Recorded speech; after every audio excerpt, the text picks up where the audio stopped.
1994 July 17 പാസഡേനയിലെ rose ball stadium ഒരു നിമിഷത്തേക്ക് നിശബ്ദമായി.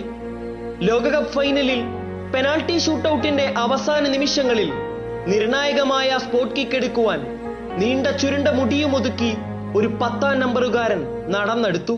കാനറികളും മസൂറികളും ഒരുപോലെ ശ്വാസമടക്കി കാത്തിരുന്നു.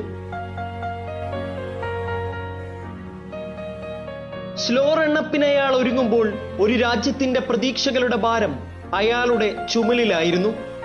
നിർഭാഗ്യത്തിന്റെ നിമിഷത്തിൽ ആ 10-ാം നമ്പറുകാരൻ പിഴച്ചു. ക്രോസ് ബാറും കടന്ന് ഗാലറിയിലേക്ക് പന്ത് പറന്നകന്നു. പതിനായിരങ്ങളെ സാക്ഷിയാക്കി അയാൾ തലകുനിച്ചു നിന്നു. ആദ്യഘട്ടങ്ങളിൽ പതറി നിന്ന അസൂറികളെ ഫൈനലിലും എത്തിച്ച് വീണുപോയ അയാളെ അസൂറികൾ ഡിവൈൻ പോണിറ്റയിൽ നിന്ന് വിളിച്ചിരുന്നു റോബർട്ടോ ബാജിയോ.